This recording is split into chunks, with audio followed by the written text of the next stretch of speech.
Okay, Assalamualaikum dan selamat pagi. Waalaikumsalam warahmatullahi. Oi, tinggi tu. Khabar Dr. Haris? Baik, alhamdulillah. Bagaimana hari ini? Sihat ya? Okey, alhamdulillah. Okay. Bernafas dan insya-Allah nak mekar ya. Okey. Yang ni kita nak dengar hari ni. Ya. Okey, bersama kita hari ini, okey, kita akan buat kita dah buat dah live streaming ke website Facebook OSH UTM Kuala Lumpur, dan bersama kita juga ada staff-staff yang join melalui Zoom meeting ni. Okey. Jadi pertama sekali saya ucapkan selamat datang ke kita punya sesi muzakarah yang kita panggil muzakarah OSH yang pertama kali diadakan pada tahun ini 2021 ni secara streaming live ke Facebook OSH UTM. Jadi program pagi ini kita akan bersama doktor selama dalam 1 jam. Kita nak dengar berkenaan dengan tajuk yang sangat menarik. Okay. Pekerja di PKP, layu atau mekar, kan? Jadi saya tak nak mengambil masa yang banyak. Jadi saya nak serahkan kita punya majlis pada hari ini pada Dr. Haris untuk makluman kepada rakan-rakan semua. Okay. Dr. Haris, kalau kita lihat, okay, saya share tajuk ni.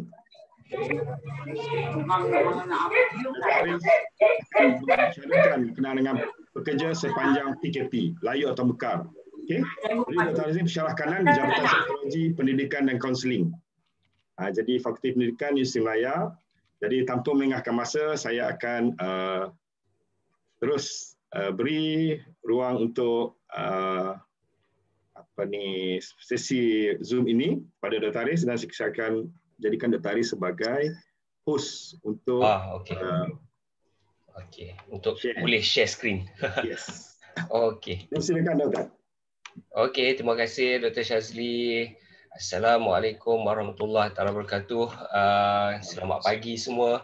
Alhamdulillah masih lagi kita diberi kesempatan untuk bernafas hidup di dunia ni. Kita dapat lihat apa yang berlaku di sekeliling kita, dan sebenarnya mungkin banyak benda yang kita boleh syukuri, dan memang patut pun kita bersyukur, ya.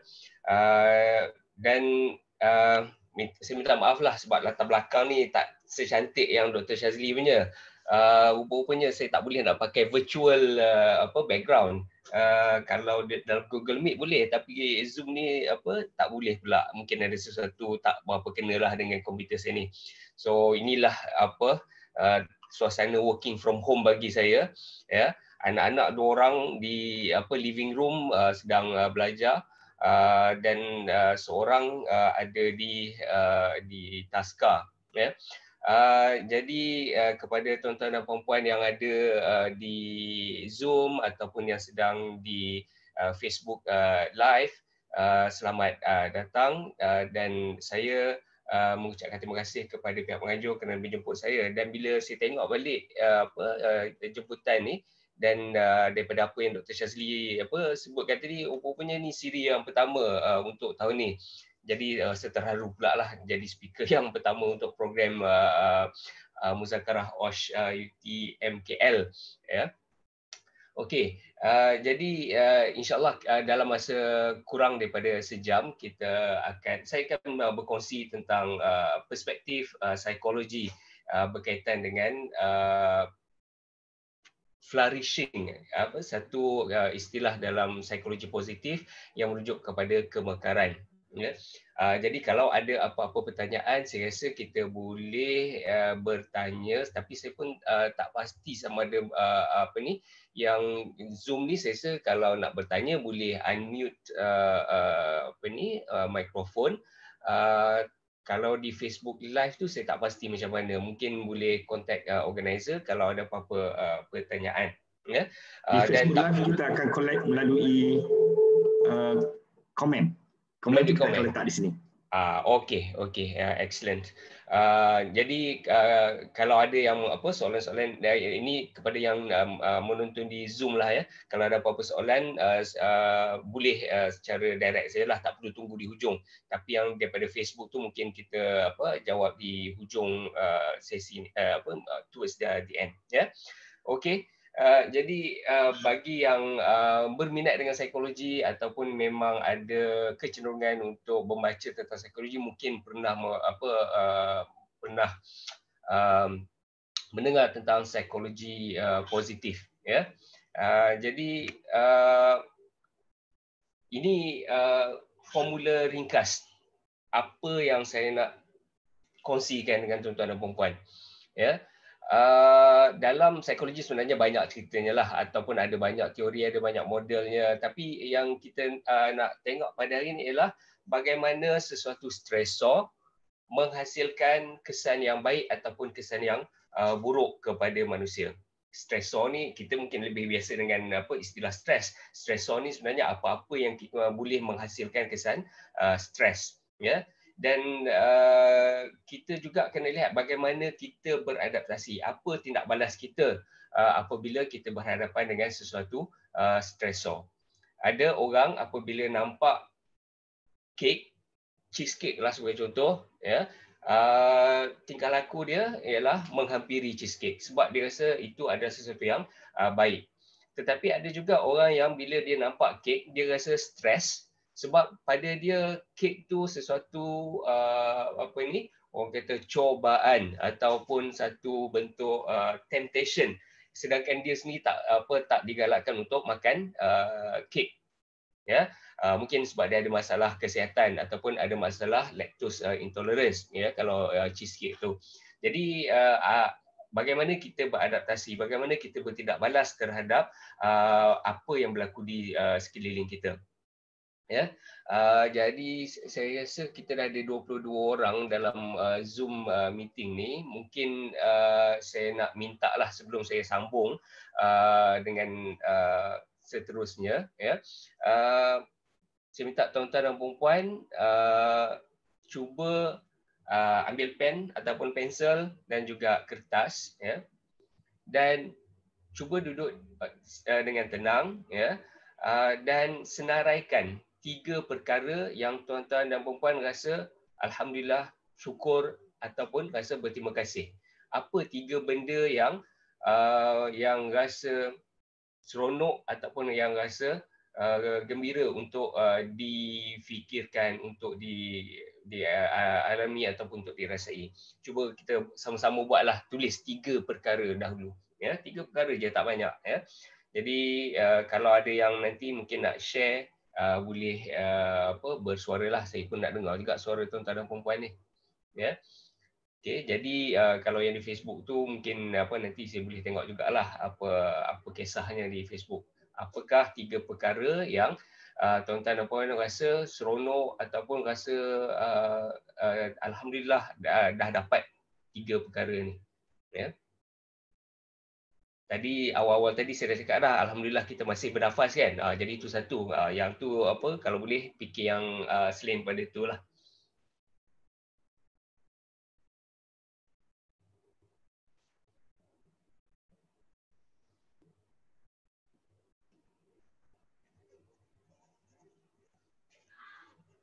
Okey.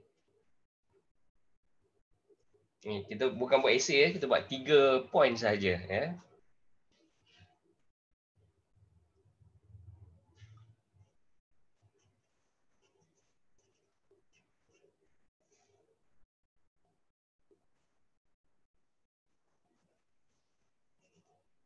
Okey, saya sendiri dah dapat tulis 3 point, 3 perkara yang saya rasa bersyukur, 3 perkara yang membuatkan saya rasa bersyukur. Ada tak tuan-tuan dan puan-puan yang di Zoom ni terutamanya yang rasa nak kongsi apa 3 perkara yang disyukuri hari ini?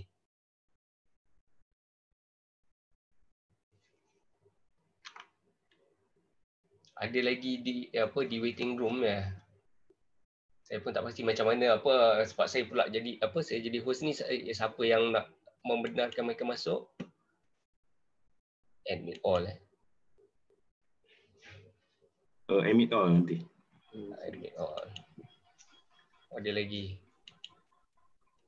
Ramai yang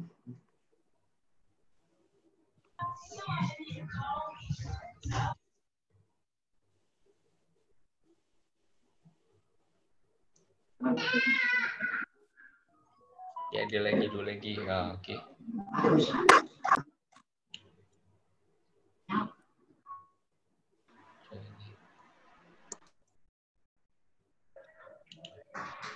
Dia waiting room dia bayangkan waiting room di pejabat pos, ini secara fizikal secara virtual ni memang tak nampak lah, kena buka window baru nampak siapa yang ada di waiting room. Okey, ada tak tuan-tuan dan puan yang dah dapat senaraikan 3 perkara yang disyukuri, dan kalau boleh nak sudi berkongsi?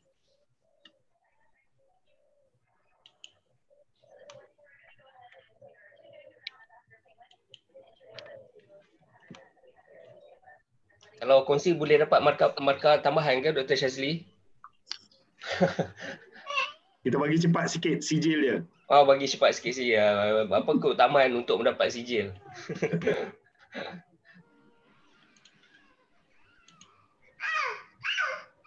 Tu ada suara tu, tapi tak jelas apa ceritanya.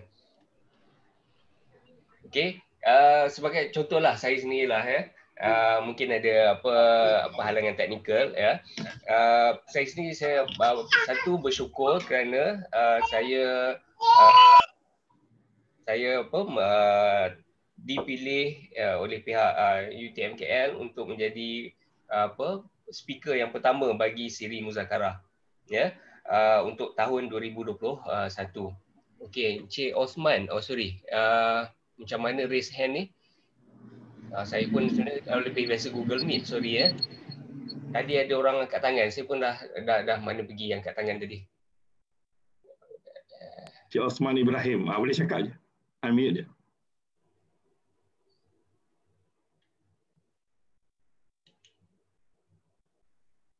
Ataupun masih test. Masih test. Reaction lah.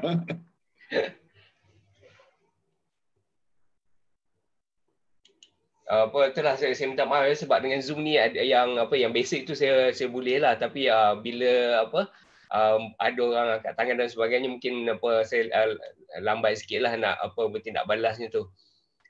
Okey. Okey, tak apa. Okey, itu nombor satu. Dan nombor dua, alhamdulillah setakat ni daripada pihak saya sini tidak ada technical difficulty ataupun halangan technical untuk bersama dengan tuan-tuan dan puan-puan. Dan yang ketiga, alhamdulillah in fact pagi tadi lah, awal pagi tadi saya dapat menyiapkan satu laporan penyelidikan. So dah dihantar kepada ketua penyelidik. So itulah 3 perkara yang membuatkan saya rasa bersyukur, rasa seronok pada hari ini. Ya. Dan mengapa mengapa saya minta tuan-tuan dan puan-puan senaraikan benda ni? Sebab kadang-kadang kita lupa untuk bersyukur. Jadi apabila kita biasakan diri kita untuk senaraikan benda-benda yang kita bersyukur, maka insya-Allah akan berkuranglah komplain-komplain kita. Sebab kita lebih utamakan, kita berikan ruang dalam fikiran kita untuk lihat perkara yang positif, perkara yang kita syukuri, bukannya perkara yang kita nak maki, bukannya perkara yang kita nak kecam ya. Dan perkara yang sebenarnya lebih menyesakkan pemikiran dan juga hati kita. Tapi itu bukan bermakna kita boleh tutup mata kepada kemungkaran, sebab itu benda lain ya. Kalau ada benda-benda yang mungkar tu memang kita kena halanglah mengikut keupayaan kita masing-masing. Tapi maksud saya benda-benda yang menyesakkan fikiran ni, sebagai contohnya perkara yang berlaku kepada artis dan tak ada kena-mengena dengan kita. Jadi tak perlulah kita rasa terbeban fikiran, tak perlulah kita rasa sakit hati, tak perlulah kita rasa nak menulis di media sosial dengan panjang lebar tentang perkara yang tak ada mengait dengan diri kita ya. Okey, jadi exercise menulis 3 perkara yang kita syukuri ni sebenarnya elok kita cubalah dan tengok kita boleh amalkan ataupun tidak pada setiap hari. Ya.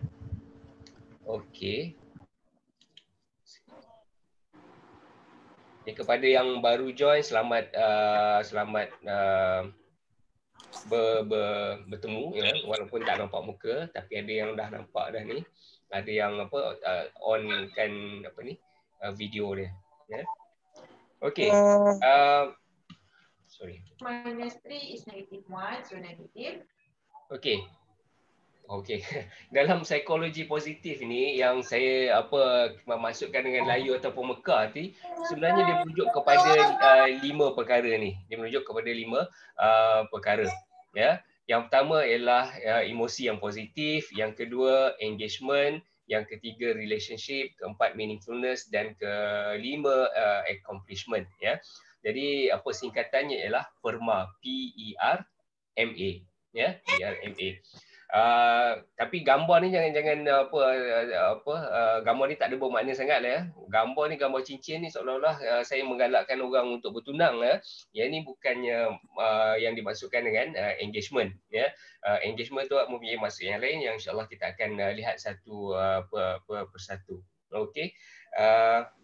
Sorry, saya pun kena check masa juga, takut nanti terlajak ya, sebab dah lama masuk kelas secara tu beri lecture, takut nanti terlajak beri lecture sampai lepas kos 11 ya. Okey, apa yang kita masukkan dengan emosi yang positif ya, sebab kita nak mekar ataupun kita nak mengelak daripada layu, kita kena beri perhatian kepada emosi yang positif. Jadi emosi positif ni merujuk kepada rasa seronok, rasa gembira dan juga rasa hopeful ataupun rasa berharap, ada harapan yang positif ya.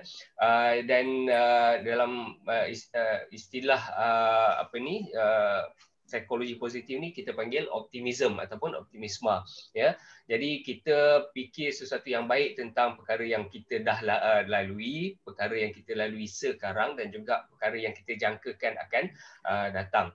Tapi memanglah memang diakui pihak-pihak tertentu ataupun tak semua orang boleh merasai optimisme ni ya.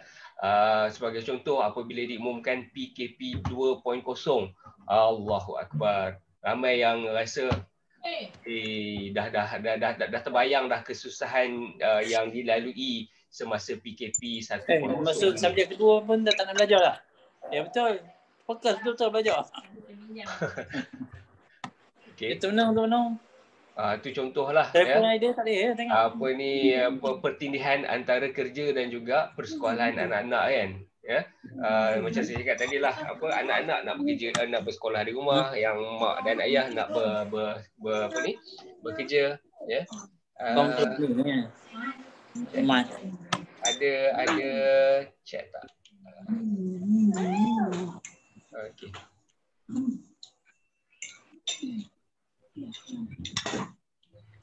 Apa yang nak dengar? Okey, macam mana saya nak mute all lah. All current and new participant. Yes. Okey, sorry. Okey, jadi optimisme tu sebenarnya satu cara kita berfikir ya. Adakah kita rasa kita jangkakan benda-benda yang baik akan berlaku ataupun kita lebih rasakan benda-benda yang buruk yang akan berlaku ya. Jadi apabila PKP 2.0 dimulakan, adakah kita rasa kita akan jadi lagi teruk ataupun kita rasa kita akan jadi lebih baik ataupun setidak-tidaknya maintain ya. Maintain saja kita punya tahap kefusian ataupun tahap kegembiraan, tahap keseronokan kita ya. Itu emosi yang positif ya. Ini bukan bermakna kita nak menafikan emosi yang negatif. Emosi negatif tu memang ada, cumanya kita boleh berfikir secara yang berbeza supaya ia tidak menjadi beban kepada kita ya.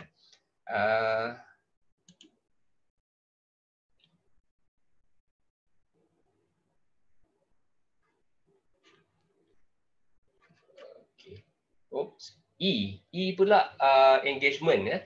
Engagement ni merujuk kepada apabila kita buat kerja yang menyeronokkan, kita akan rasa puas. Ya, kita fully engage, kita fully terlibat dengan apa yang kita buat. Ya, kalau makan yang betul-betul seronok makan ni, itu yang orang Melayu kata mak mentua lalu di belakang pun tak sedar. Ya, sebab dah terlalu khusyuk makan.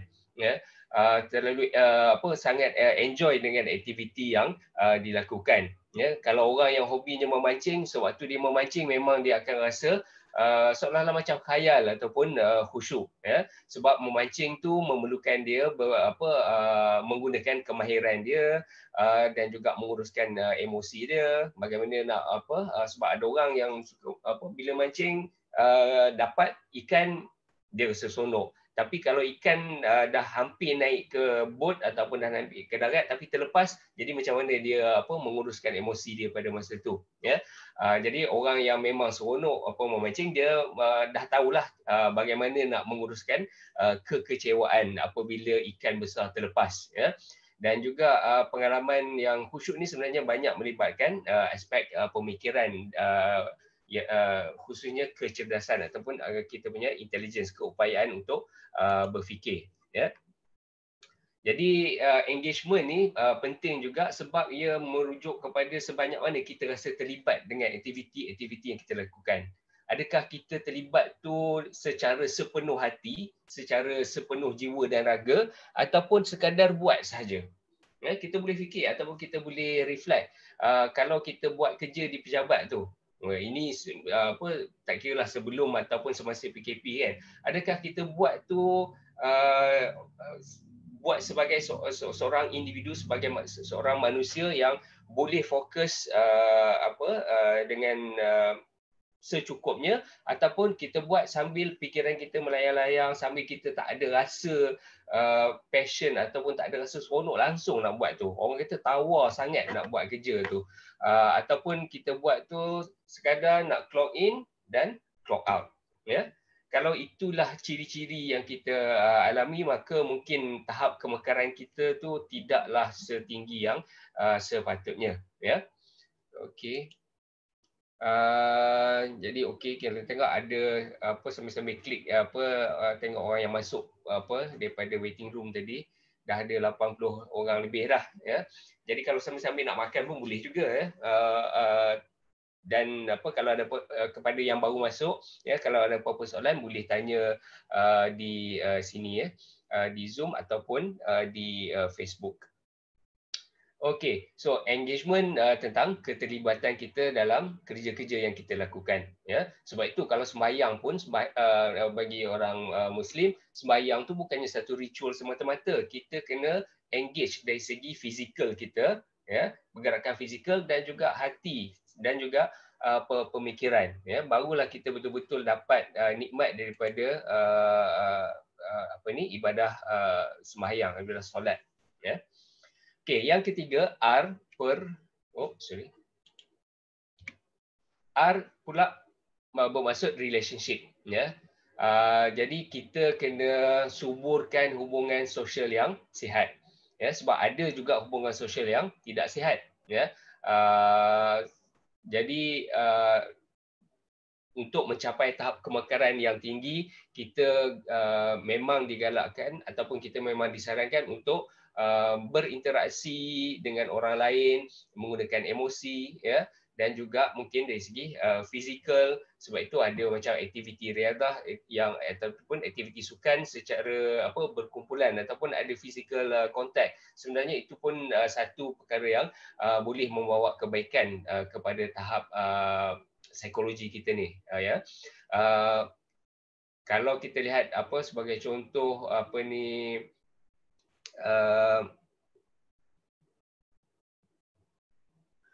tiba-tiba blank, ya. Maaf, ya. Kalau kita lihat contoh orang yang memang outgoing, orang dikatakan extrovert, Extrovert. Dia memang suka nak berhubungan dengan orang lain sebab itu menjadi satu sumber tenaga kepada dia. Apabila dapat bersembang, dapat orang tu bertepuk tampar dengan kawan-kawan, itu menjadi satu aktiviti yang menyenangkan kepada dia, ya. Dan keintiman ataupun kedekatan juga adalah satu perkara yang perlu kita berikan perhatian sebab ada orang yang memang susah dia nak intim dengan orang lain, susah dia nak mendekatkan diri dia dengan orang lain. Mungkin dia ada satu macam barrier ataupun ada satu halangan, satu tembok yang besar yang membuatkan dia tak nak bercampur dengan orang lain. Mungkin istilah lone ranger ada digunakan ya untuk menguraikan orang yang kalau di pejabat tu dia buat kerja dia je, dia tak bercampur pun dengan orang lain. Ya, kita pun tak tahulah apa sejarah apa yang berlaku, mengapa dia menjauhkan diri daripada orang lain. Ya,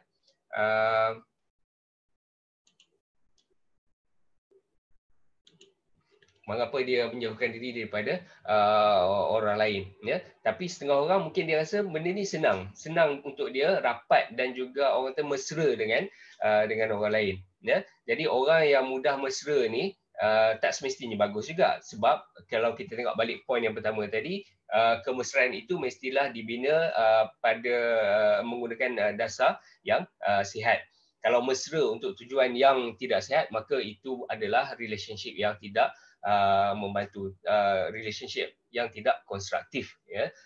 Lawan kepada konstruktif ialah destruktif ataupun meruntuhkan, merosakkan. Okey.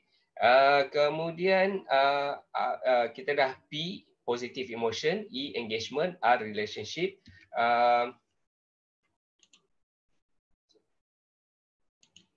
Kemudian M, meaningful.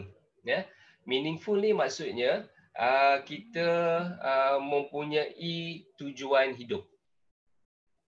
Ya, kalau nak dibahaskan tentang tujuan hidup ni panjanglah, memang berkajang-kajang penulisan ataupun banyak jilid kitab yang boleh ditulis kalau kita nak bincang tentang makna ataupun maksud dalam kehidupan. Ya, tapi untuk tujuan perspektif psikologi positif ni ataupun kemekaran ni, kita tengoklah kepada tujuan hidup secara umum, tujuan hidup secara spesifik. Sebagai contoh, tujuan umum ni mengapa aku lahir di dunia ni. Kemudian yang secara spesifik, mengapa aku menjadi seorang ataupun apa tujuan Tuhan ciptakan aku sebagai seorang lelaki, sebagai seorang pekerja akademi universiti, sebagai seorang adik, sebagai seorang abang dan sebagainya. Ya. Dan makna yang kita maksudkan di sini adalah makna yang bukan cepat berubah-ubah ataupun makna yang bila dipertikaikan sedikit je kita dah rasa dah goyang. Betul ke ini maknanya? Ya. Betulkah mengapa ini aku diciptakan, sebagai contohlah, ya. Dan mungkin tuan-tuan dan puan-puan yang biasa dengan kisah Nabi Ibrahim, ya, dalam Quran ada diceritakan, ditunjukkanlah untuk kita fikirkan, ya, bagaimana Nabi Ibrahim alaihissalam tengok bintang. Oh, bintang ni cantik, bintang ni besar, mungkin inilah Tuhanku. Tapi bila dah siang, gelap, tak nampak dah bintang. Jadi dia kata, oh ini sebenarnya bukan Tuhan, bukanlah ini yang layak untuk disembah. Ya. Jadi kalau kita sendiri, kita kena cari apakah makna dalam kehidupan. Bagi orang-orang Islam, kita ada kitab Al-Quran sebagai panduan utama, ya, dan kita ada sunnah Rasulullah sallallahu alaihi wasallam, ya. Jadi saya bukan ustaz, saya bukannya pandai nak berceramah tentang agama dan mungkin tak layak pun, ya. Tapi saya nampaklah bagaimana konsep-konsep dalam Purma ni sebenarnya berkaitan sangat dengan kefahaman dan juga amalan agama, ya. Jadi yang dimaksudkan dengan makna yang mampan ni adalah satu makna yang kuat, yang jitu, yang boleh kita pegang kukuh di dalam hati dan juga pemikiran kita. Tak mudah goyang, ya. Dan kalau ikut Martin Seligman, profesor yang mengembangkan idea Purma ni, dia kata meaningful ni ialah satu kesedaran tentang we are serving a greater being. Itu dia punya istilah lah, lebih kurang, ya. Maksudnya kita ni untuk mudah kefahaman bagi saya ialah Meaningful ni juga merujuk kepada kesedaran bahawa kita ni hamba. Kita ni sedang berkhidmat untuk Tuhan kita. Ya, jadi apa-apa yang kita buat di dunia ni bukan untuk diri kita semata-mata. Kita bukannya selfish, kita bukannya orang kata sombong. Ya, kita perlu sedar bahawa kita berkhidmat untuk Tuhan kita. Dan bagi orang Muslim, Tuhan kita adalah Allah SWT. Kita sebagai hamba. Ya, dan mungkin ada yang boleh kaitkan dengan ayat Allah tidak menciptakan manusia melainkan untuk menjadi illa liya'budun, untuk menyembah ataupun menjadi hamba, ya. Jadi kita kena sedar hubungan antara kita dan Tuhan supaya hidup kita ni lebih bermakna, supaya hidup kita ni ada makna yang boleh memandu kita untuk hidup secara baik, secara secara sihat, ya.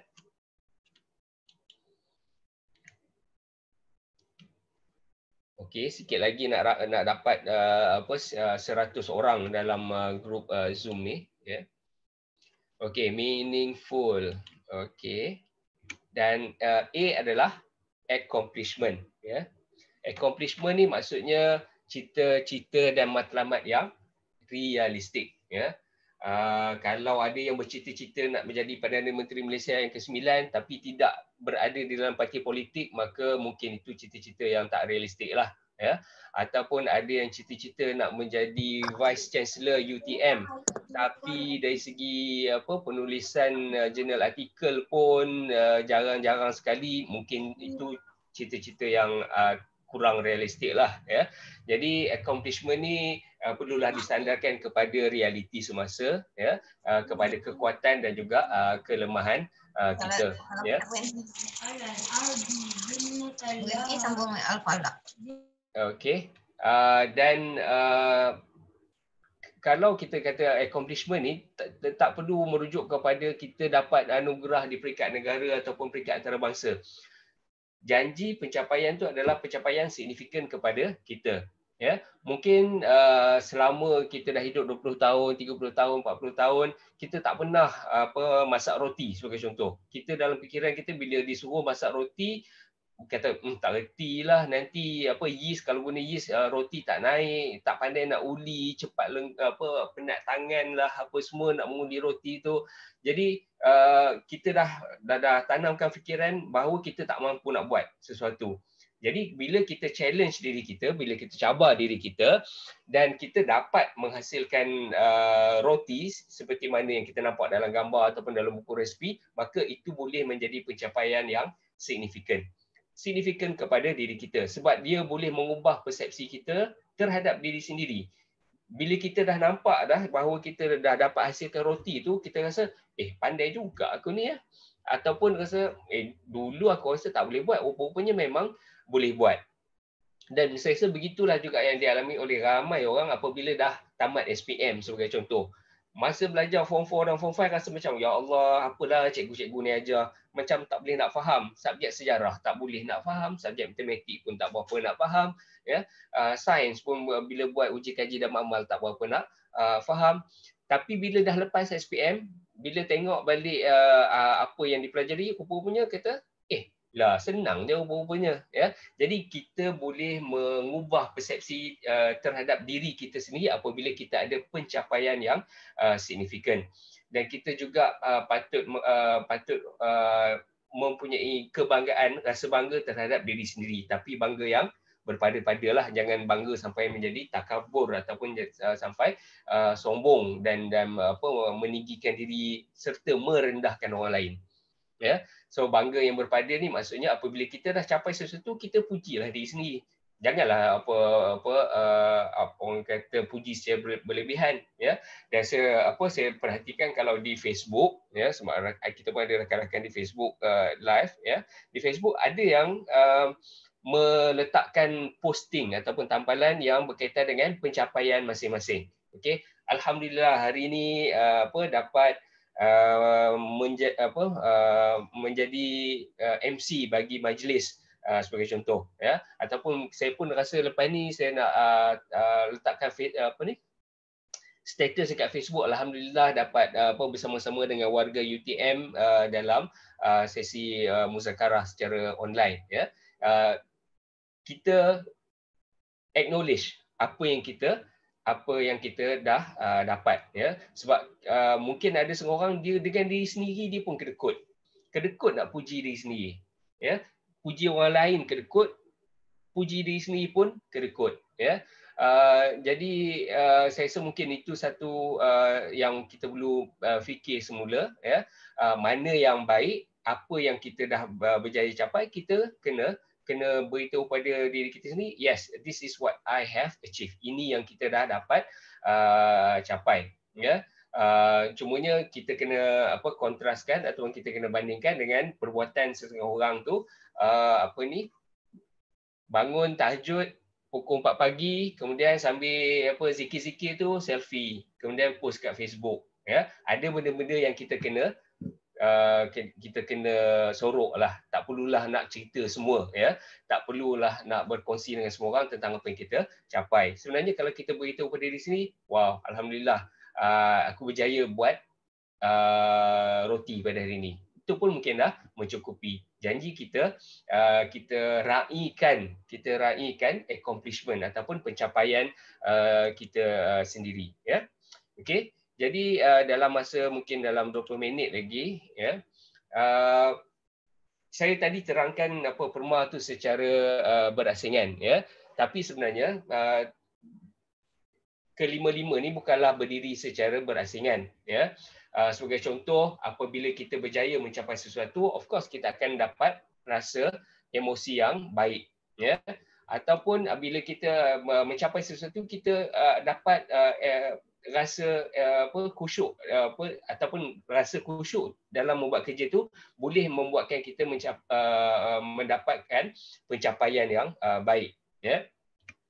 Dan dengan mencapai sesuatu yang baik itu memberikan lebih makna di dalam kehidupan kita, ya. Jadi ibarat kita memenuhi fungsi-fungsi kita sebagai seorang hamba, ya, dengan pencapaian kita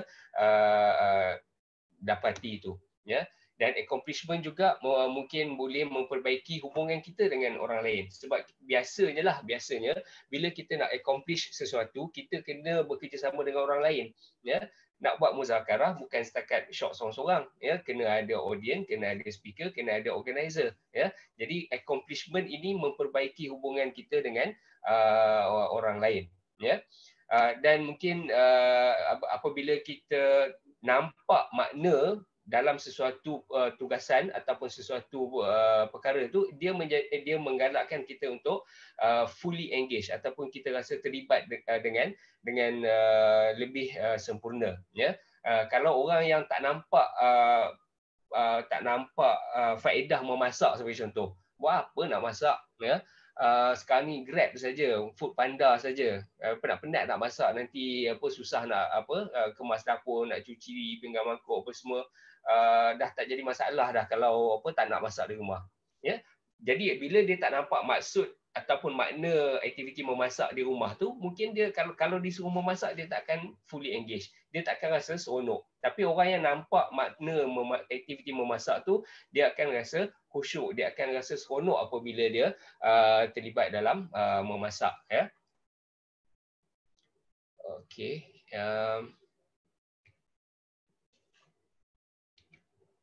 Jadi bagaimanakah pandemik yang kita hadapi sekarang ni mempengaruhi cara kita beradaptasi? Bagaimana pandemik COVID-19 yang kita semua lalui sekarang ni mempengaruhi cara kita bertindak balas di tempat kerja?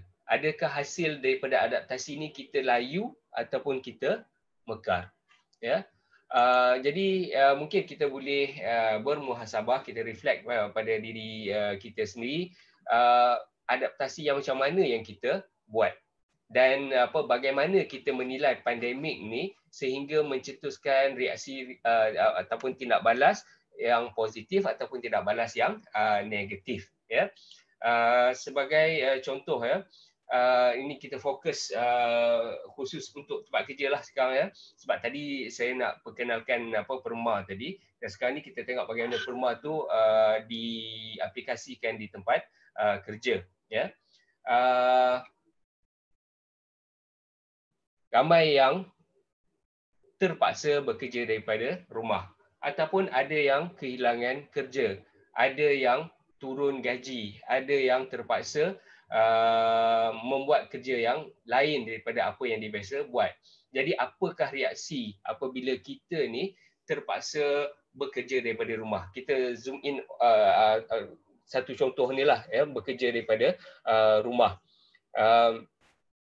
Bagaimana bekerja daripada rumah mempengaruhi emosi yang positif? Adakah kita rasa seronok ataupun kita rasa tak seronok? Ya, jadi apabila bekerja rumah, relationship pun saya rasa memang banyak dipengaruhi.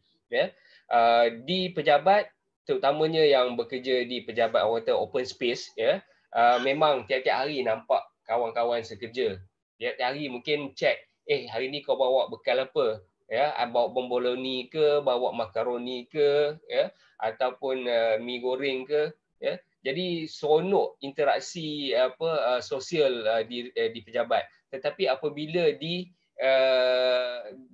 dipaksa ataupun terpaksa bekerja daripada rumah, maka hubungan sosial tu dah terputus, ya. Terputus dari segi pertemuan fizikal.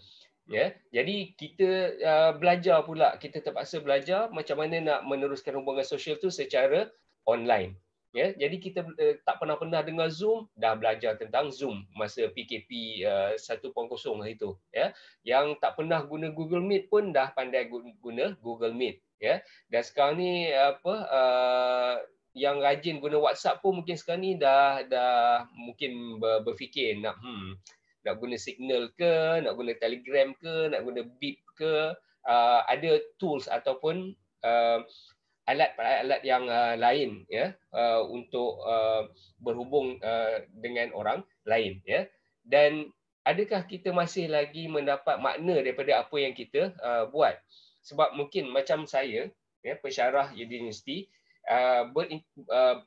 ada kelas face to face, ya, kelas bertemu orang kata bertemu mata dengan student di dalam kelas adalah satu aktiviti yang bermakna sebab boleh nampak reaksi student apabila kita ajar. Sebab saya mengajar subjek statistik, ya. Biasanya reaksi yang dapat bila diterangkan tentang topik statistik tu nampak berkerut dahi, ya. Jadi kalau nampak berkerut dahi tu maksudnya perlukan penerangan sekali lagi lah, ya. Maksudnya kena berikan perhatian kepada mereka yang dahinya berkerut berbanding dengan yang nampak ceria dan lancar mengambil nota, ya. Jadi apabila bekerja memberi syarahan melalui platform seperti Zoom dan juga Google Meet, perkara-perkara macam ni dah berkurangan. Jadi meaning kepada aktiviti tu pun mungkin berkurang. Ya, kalau mengajar student yang memang sebelum ni tak pernah jumpa, tak pernah diajar, maka yang nampak di skrin tu hanyalah skrin hitam, ya. Sebagai contoh, sebab mungkin ada yang tak nak switch on dia punya video, ya. Lagipun memang tak digalakkan, nanti berat lain kan. Jadi tak tahu, tak kenal pun siapa student yang ada di dalam kelas. Jadi meaning ataupun makna di dalam aktiviti pengajaran tu mungkin dipengaruhi secara negatif, ya.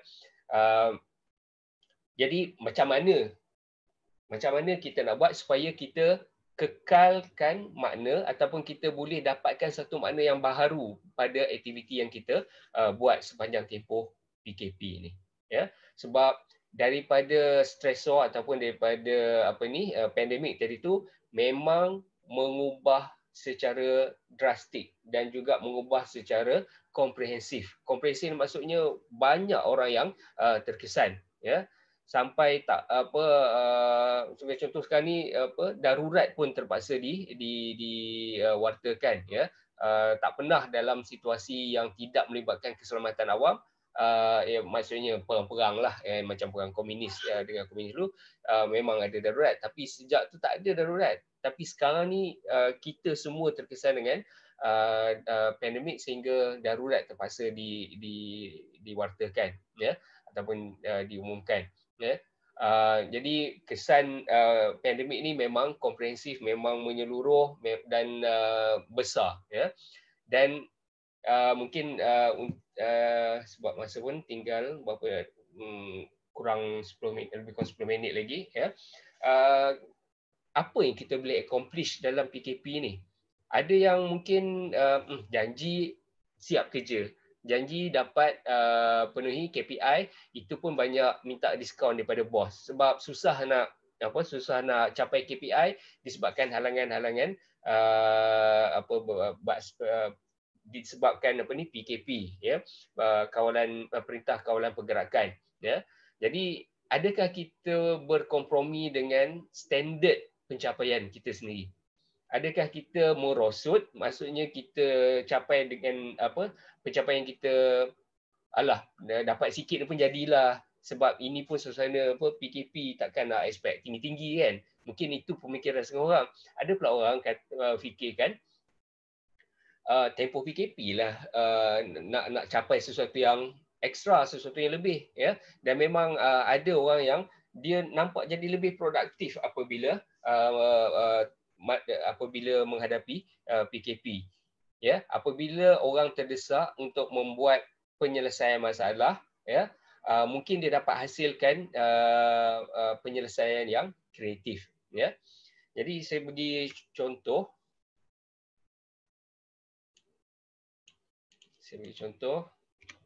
Kenal tak wanita yang di skrin ni ya?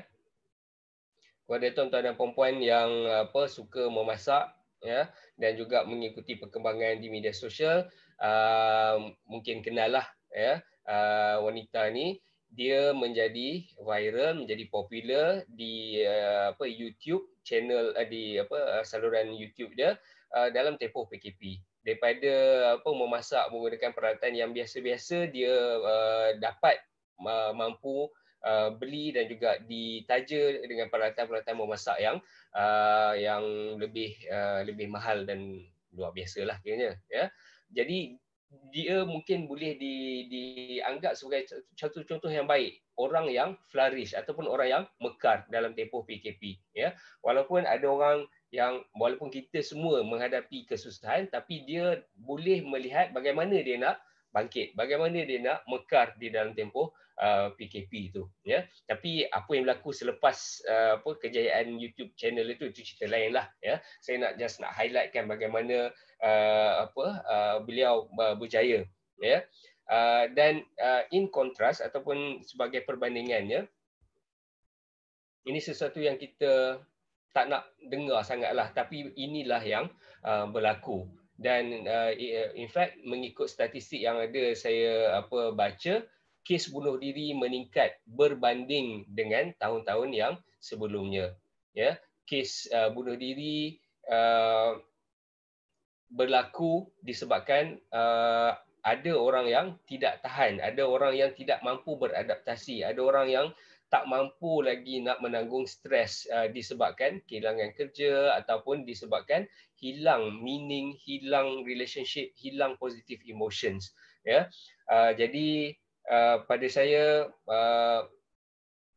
isu perma ataupun isu layu ataupun mekar ni bukan sekadar untuk kita berfungsi dengan baik, bukan sekadar untuk kita bekerja dengan produktif ataupun nak kekalkan kesihatan fizikal dan mental kita, tetapi ada kalanya dalam kes-kes yang ekstrim dia boleh membawa kepada kecederaan yang serius ataupun kepada kematian juga ya. Dan orang Islam diajar supaya selalu ingat mati kan. Jadi sebagai penutupnya saya nak berkongsi surah Al-Mulk ya. Bismillahirrahmanirrahim. Tabarakalladzi biyadihil mulk wa huwa ala kulli syai'in qadir Ya. Awal-awal surah Al-Mulk ni kita diingatkan bahawa Allah menguasai pemerintahan dunia dan akhirat. Ya. Jadi kita menjadi hamba kepada Tuhan. Ya. Dan ayat seterusnya, allazi khalaqal mauta wal hayata liyabluwakum ayyukum ahsanu amala. Allah lah yang telah mentakdirkan adanya mati dan hidup. Jadi mati dan hidup ni bukan sesuatu yang sia-sia. Mati dan hidup ni ada makna. Ya, ada makna. Jadi apa antara maknanya, apa tujuan hidup ni? Ya, tujuannya adalah untuk menguji dan menzahirkan keadaan kamu. Ya, siapakah di antara kamu yang lebih baik amalannya? Yang ni saya kita tadabbur, saya reflect apa maksudnya kepada saya. Ya, ini bukan saya buat tafsir ya. Kalau ada yang dengar rasa macam salah apa tafsiran tu, memang mungkin memang salah lah tafsiran tu. Ini just saya punya pemikiran tentang ayat ni, sebab saya nak kaitkan dengan model perma tadi. Ya. Jadi apabila kita sedar bahawa Allah menguji kita, apa-apa yang berlaku kepada kita, kita boleh fikirkan bahawa tak apalah, mungkin kita rasa marah pada masa tu, ataupun kita mungkin rasa sedih atau rasa geram, tapi kita kita pulangkan balik hati kita dan perasaan kita kepada pemilik kita, kepada Allah SWT. Ya, sebab Allah dah cakap dah, kita dihidupkan ni sebab Allah nak uji kita. Ya, jadi kalau tak diuji, maksudnya tak sempurnalah apa penciptaan kita ni, ataupun bukanlah kata tak sempurna, maksudnya seolah-olah kita tak memenuhi apa yang apa tujuan Allah menciptakan kita. Ya, dan kemudian yang di tengah tu, yang kalimah yang saya rasa besar sangat makna dia ialah ahsanu amala, yang lebih baik amalnya. Ahsan, lebih baik amalannya. Maksudnya kita kena buat kerja, kita kena ada rasa keseronokan dalam pekerjaan kita. Ya, kita kena ada positive emotion, kita kena ada rasa engagement, sebab itu yang boleh membuatkan amalan kita lebih baik. Bukan sekadar buat untuk buat saja. Ada orang buat kerja sekadar sebab bos suruh buat. Dia tak ada rasa seronok pun di dalam amalan. Dia tak nampak bagaimana pekerjaan dia tu boleh memberikan manfaat kepada orang lain. Ya. Dan kalaupun kita tak mampu berikan yang terbaik, kita ingat bahawa Allah Maha berkuasa untuk membalas amalan. Ya, sebab Allah janji akan balas. Kalau sekecil-kecil amalan pun Allah akan balas. Ya, Allah akan beri. Allah Maha adil. Ya. Tapi kalau kita tak mampu buat yang terbaik pun, Allah Maha pengampun. Jadi kalaulah kita tak mampu nak buat yang sehabis baik dalam tempoh PKP ni, kita bertaubatlah kepada Allah, kita minta maaf kepada bos, kita bertaubat kepada Allah Subhanahu Wa Taala. Ya. Dan kita juga digalakkan untuk mencari meaning, bukan saja di dalam apa yang kita buat, tetapi dalam alam di sekeliling kita. Ya. Ayat yang ketiga tu, allazi khalaqa sab'a samawati tibaqa. Ya. Dialah yang telah mengaturkan kejadian 7 petala langit yang berlapis-lapis. Engkau tidak dapat melihat pada ciptaan Allah yang pemurah itu sebarang yang tidak seimbang dan tidak muhasabah. Ya, jika engkau ragu-ragu, maka ulangilah pandanganmu, dapatkah engkau melihat sebarang kecacatan. Allah cabar kita ataupun Allah galakkan kita untuk melihat apa yang ada di sekeliling kita, supaya kita ni boleh nampak inilah ayat-ayat ataupun bukti-bukti kebesaran Allah SWT. Ya. Jadi pada saya 3 ayat daripada surah Al-Mulk ni sebenarnya banyak boleh dikaitkan dengan psikologi positif, secara khususnya kepada model perma. Ya. Sebab ia menggalakkan kita untuk berusaha mendapatkan positive emotion, engagement, meaningful relationship dan juga accomplishment. Ya. Kalau kita dapat buat yang terbaik, accomplish ataupun achieve yang terbaik, maka mungkin itu yang ahsanu amala bagi kita. Ya, kita tak nak bandingkan diri kita dengan ulama-ulama ataupun imam-imam yang memang hebat-hebat. Kita kena nak tengok secara realistiknya apa yang kita mampu buat dalam keadaan sekarang. ya. Dan kalau apa nak bahaskan lebih panjang, saya rasa itu mungkin nanti dah lari daripada skop apa pada pagi ini dan juga luar daripada bidang kepakaran saya, bidang pengetahuan saya. Jadi apa Dr. Shazli pun dah memunculkan diri, ya, itu satu tanda bahawa saya perlu apa berhenti bercakap. Jadi macam mana nak pulangkan balik host ni? Sebab sesi sudah sekejap macam mana partisipan.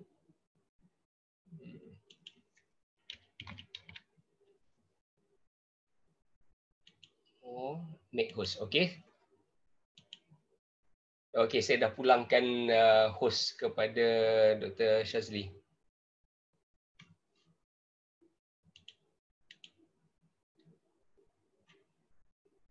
Boleh tak? Masih lagi mute. Okey, mute. Okey. Sorry. Terima kasih banyak Dr. Haris. Satu perkongsian yang sangat menarik. Okey, saya rasa sebenarnya ramai partisipan yang nak dengar dan partisipan yang ada ni sebenarnya lebih daripada 100. Oh, okey. Makluman ini merupakan program pertama kami pada Muzakarah tahun 2021 dan kami juga pertama kali menggunakan live streaming Facebook ni. Jadi banyak kami punya hiccup, saya minta maaf pada Dr. Haris dan rakan-rakan semua bila masuk menghadapi kesukaran untuk masuk. Jadi tajuk ini sangat menarik, ramai feedback, ada yang personal message pada saya menceritakan betapa mereka menyukai dengan bidang apa yang telah Dr. Haris kongsikan bersama kita. Okay, jadi kita harap kita dengan kita mendengar atau ni muzakarah hari ini kita boleh dapat mekar, mungkin mekar lebih lagi kita mewangi. Yes. Tak setakat kita contribute, kita motivate, tapi kita contribute untuk lebih kebaikan kepada rakan-rakan dan agama dan negara. Jadi adakah Dr. Haris nak bagi buka 1-2 soalan? Boleh. Okay, ada siapa-siapa yang nak bertanya di sini, boleh terus bertanya ataupun boleh chat. Kita bagi peluang. Dalam ruangan chat tu pun Puan Zarina dah tanya dah minta dah siapa ada soalan boleh letak di ruang group chat tu.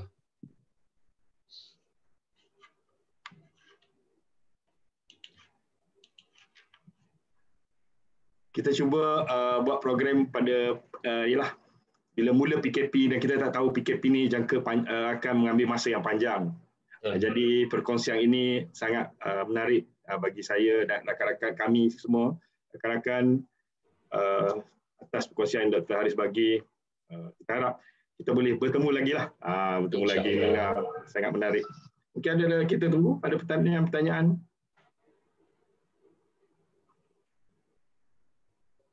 Masih tak ada?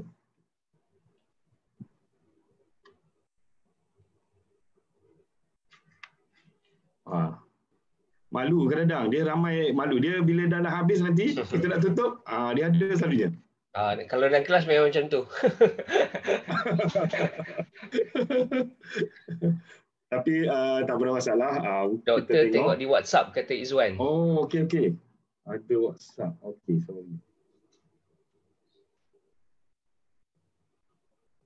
Okey, untuk makluman semua, rakaman ini kita akan kongsikan dalam kita punya Facebook OSH UTM Kuala Lumpur dan juga YouTube.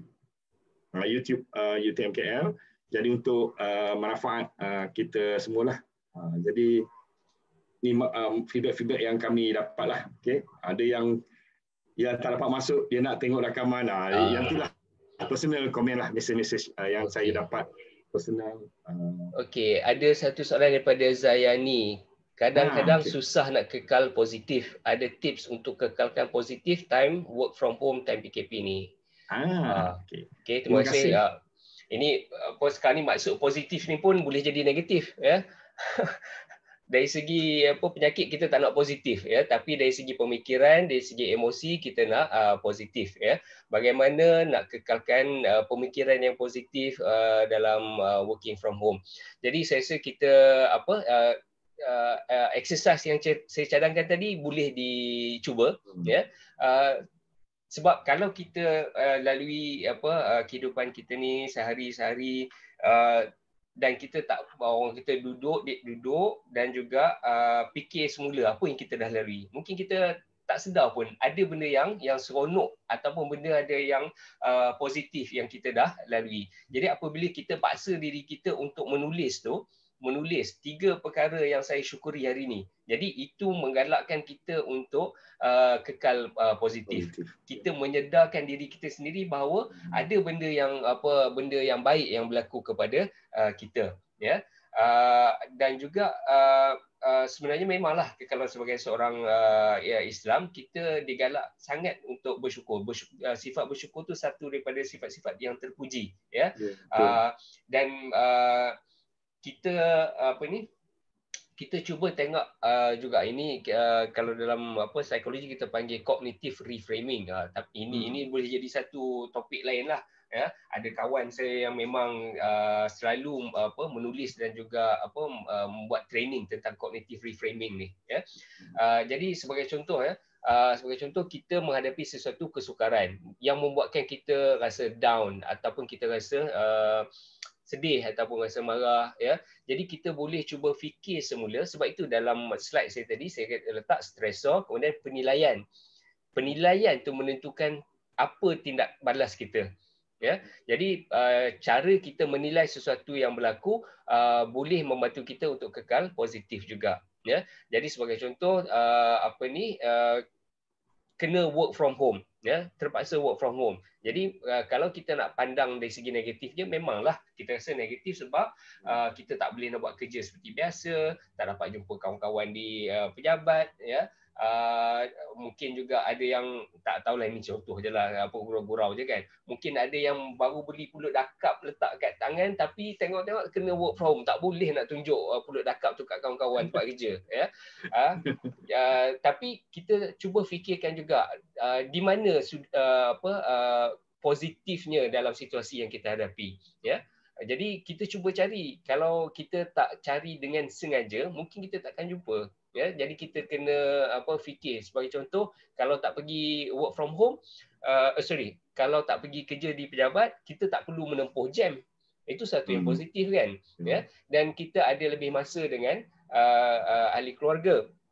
Dan kita mungkin sekarang ni rupanya ada masa untuk exercise, ya. Azam tahun 2020 nak menurunkan berat badan mungkin tak tercapai lagi. 2021 dapat PKP 2.0, bolehlah ulang semula azam tu, ya. Jadi pada saya ada banyak sebenarnya kaedah yang boleh kita gunakan untuk kekal positif dari segi emosi dan juga pemikiran, ya. Okey.